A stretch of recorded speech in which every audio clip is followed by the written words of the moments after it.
Assalamualaikum warahmatullahi wabarakatuh. Selamat datang di podcast kelompok 5. Tema hari ini yang ingin kita bahas adalah mengenai teori kepemimpinan sifat. Sebelumnya, perkenalkan nama saya Marwah Sepinamai sebagai host. Di sini kita akan berbincang-bincang dengan beberapa teman. Silakan perkenalkan teman-teman nama-nama Anda. Baik, nama saya Anissa Nur Aziza. Nama saya Afia Asmaul Kusna. Nama saya Ardelia Putri. Oke, langsung saja ya. Pertama, boleh ini saya berbincang dulu bersama Anissa Nur Aziza? Boleh, silahkan. Ini sebelumnya saya tanya dulu kabarnya. Gimana kabarnya nih? Alhamdulillah, baik. Alhamdulillah baik. Oke, langsung saja ya. Kan kita tema hari ini tuh kita mau bahas teori kepemimpinan sifat. Nah, menurut Anissa ini kepemimpinan sendiri tuh kayak gimana sih? Kalau menurut saya ya, kepemimpinan itu kemampuan untuk mempengaruhi orang lain untuk mencapai tujuan-tujuan yang sudah ditetapkan. Kalau ngomong kepemimpinan, pasti ada beberapa bagian di dalamnya, termasuk pemimpin. Oh, jadi pemimpin itu nggak harus memiliki masa yang banyak ya? Dalam memimpin itu apakah bisa memimpin dirinya sendiri atau harus memiliki masa yang banyak atau ada tertentu masa yang bisa menjadikan pemimpin? Iya, yang paling utama pastinya harus bisa memimpin diri sendiri. Karena sudah digariskan bahwa setiap manusia itu adalah seorang pemimpin. Jadi menurut saya yang diutamakan yaitu memimpin dirinya sendiri. Karena tidak akan bisa menjadi seorang pemimpin ketika seorang tersebut tidak mampu memimpin dirinya sendiri.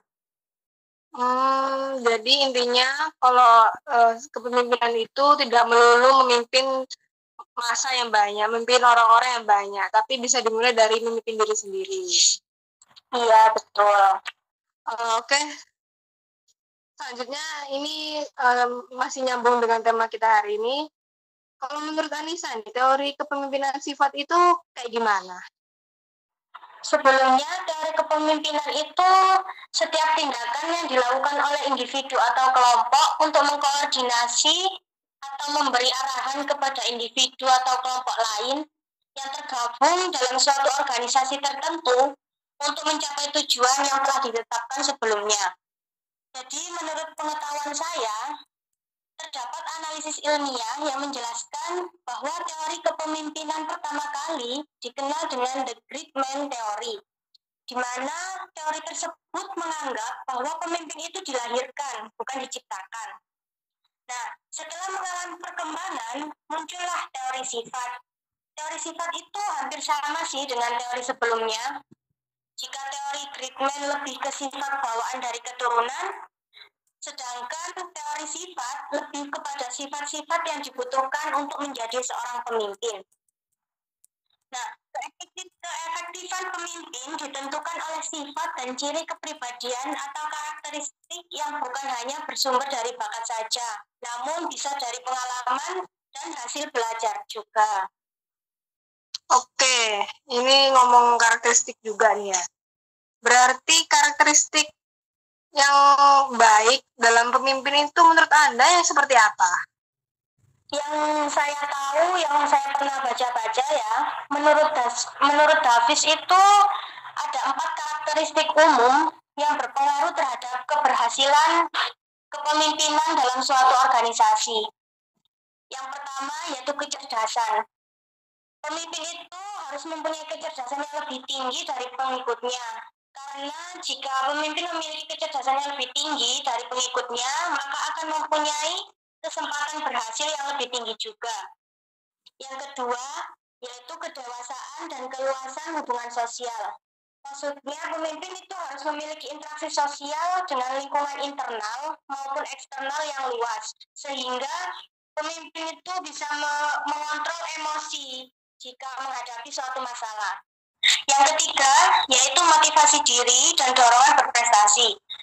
Maksudnya, jika seorang pemimpin itu memiliki motivasi diri dan dorongan untuk berprestasi tinggi, maka akan tercermin pada kinerja yang optimal, efektif, dan efisien pada seorang pemimpin. Nah, yang terakhir yaitu sikap hubungan kemanusiaan. Maksudnya yaitu terdapat pengakuan terhadap harga diri dan kehormatan, sehingga para pengikut itu berpihak kepada seorang pemimpin tersebut. Oke, jadi penjelasan tentang kepemimpinan ini intinya pemimpin itu harus mampu mempengaruhi pengikutnya ya, agar bisa dikagumi oleh bawahannya. Ini sangat relevan dengan salah satu jurnal, salah satu artikel yang pernah saya baca. Artikel ini judulnya yaitu analisis karakteristik pemimpin yang dikagumi oleh bawahan. Penulisnya yaitu Baitur Rohmah Yuliana dan Isroani Widayati.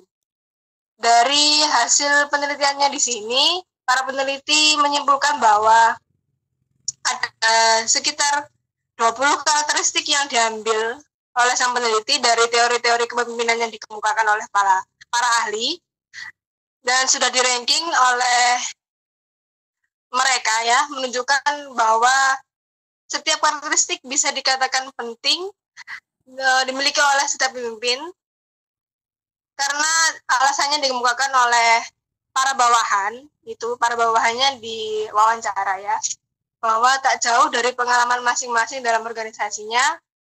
Dari 20 karakteristik tersebut ada 4 karakteristik yang mendapat ranking teratas, yaitu karakteristik jujur, kompeten, bertanggung jawab, dan berorientasi ke depannya. Nah, 4 karakteristik ini paling dikagumi oleh sebagian besar dari bawahan-bawahannya. Ada pula beberapa bawahan yang menambahkan bahwa karakteristik lain seperti mudah bergaul dan agamis. Kayak gitu.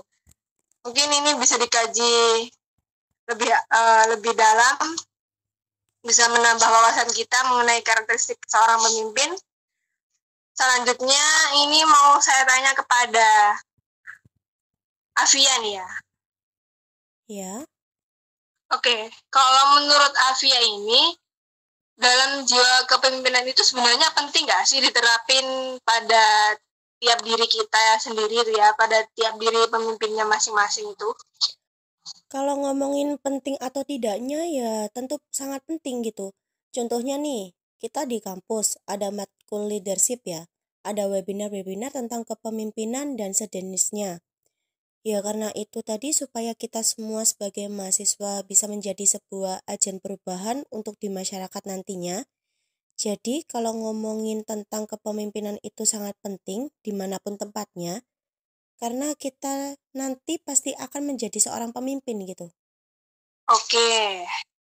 Nah, kalau menurut Afia sendiri nih, untuk menjadi seorang pemimpin, karakter apa yang harus dimiliki untuk seorang pemimpin tersebut? Oke, kalau menurut saya pribadi ya, karakter seorang pemimpin itu yang pertama pastinya tanggung jawab. Nah, bertanggung jawab atas apapun yang telah menjadi kesepakatan dan menjadi tugasnya dimanapun tepatnya. Yang kedua, pastinya pemimpin itu harus jujur. Ketika memilih seorang pemimpin yang jujur, kita akan tahu bagaimana kondisi organisasi saat ini, apa yang sedang dihadapi, baik itu menyenangkan atau tidak, itu pasti harus disampaikan kepada semua anggotanya. Jadi kalau ngomongin jujur ini juga sebuah karakter yang penting, karena apa? Nyatanya ketika ngomongin pemimpin itu harus cerdas, menurut saya juga tidak harus terlalu cerdas. Karena ketika pemimpin itu cerdas tapi tidak diimbangi atau dibarengi dengan kejujuran, maka akan lahirlah seorang koruptor. Kesimpulannya, jadi seorang pemimpin itu tidak melulu harus cerdas, melainkan juga wajib atau harus jujur dan tanggung jawab ya. Iya, betul. Nah, kemudian untuk karakternya ini, karakter pemimpin yang efektif itu menurut Afia seperti apa? Karakter yang efektif itu menurut saya tuh menjadi seorang pemimpin dengan keterampilan komunikasi yang baik, tentu memiliki karakteristik tersendiri gitu. Oke. Nah, selanjutnya ini kita berpindah ke Ardelia Putri. Saya mau tanya nih, karakter dengan keterampilan komunikasinya itu menurut Ardel tuh yang seperti apa? Oke, jadi gini. Yang pertama itu pemimpin harus mempunyai kemampuan yang dapat mempengaruhi orang lain. Misalnya nih, bisa dengan cara menginspirasi orang lain dengan tujuan agar mereka itu mau bertindak sekaligus mampu mengarahkan cara mereka untuk bertindak. Yang kedua, memiliki transparansi dengan batasan. Nah, untuk menjadi seorang pemimpin itu harus terbuka terhadap semuanya, terhadap karyawannya, tentang apa sih tujuan dari perusahaan itu.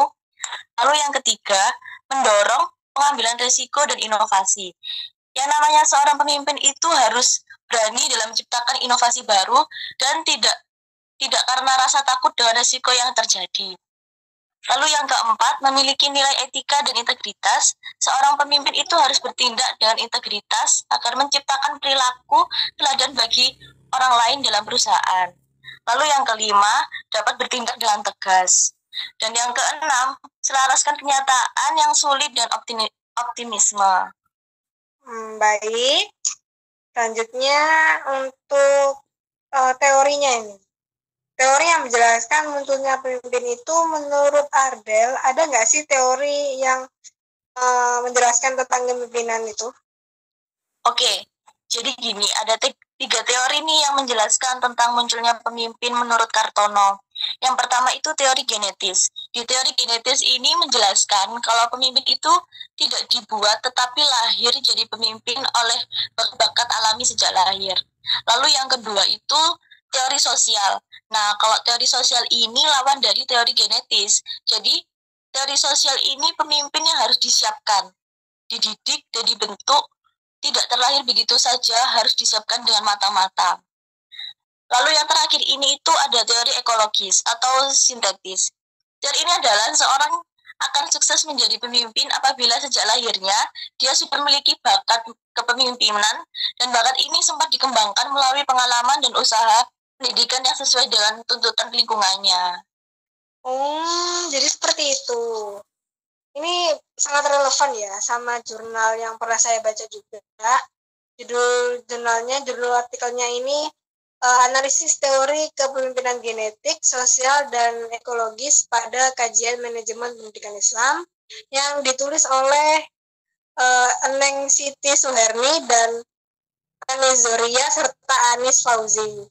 Jadi para peneliti di sini itu menemukan bahwa teori kepemimpinan genetis adalah teori yang menyatakan bahwa asal-muasal seorang pemimpin memiliki kemampuan dengan apa yang dimilikinya yang sudah diperoleh dari lahir.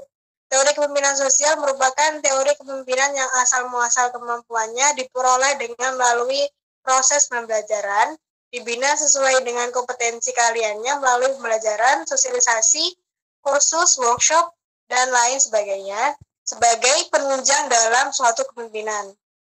Kemudian teori kepemimpinan ekologis itu merupakan teori kepemimpinan yang membahas terkait asal-muasal kemampuan seseorang pemimpin yang sudah dimiliki dari lahir, kemudian diasah lagi dengan sebuah proses pembelajaran. Nah, ini pentingnya mempelajari teori ini.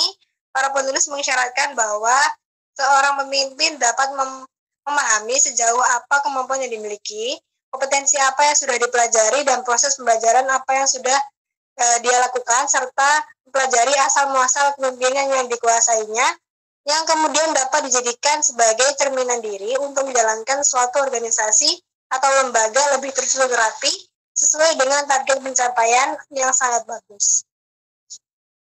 Oke, kesimpulannya pada podcast kita hari ini yaitu, jadi kepemimpinan menurut teori sifat adalah suatu pandangan atau pendapat yang mengatakan bahwa efektivitas seseorang pemimpin banyak ditentukan oleh sifat-sifat atau karakter yang dimiliki oleh pemimpin tersebut. Teori sifat dibuat berdasarkan ciri-ciri atau karakteristik pada pemimpin, baik yang sukses maupun yang tidak sukses, dan digunakan untuk memprediksi efektivitas kepemimpinan seseorang. Dan teori ini membedakan pemimpin dan non-pemimpin dengan memusatkan perhatian pada kualitas dan karakteristik pribadi seseorang. Sekian podcast kita hari ini. Terima kasih sudah mendengarkan. Mohon maaf apabila ada kesalahan. Assalamualaikum warahmatullahi wabarakatuh.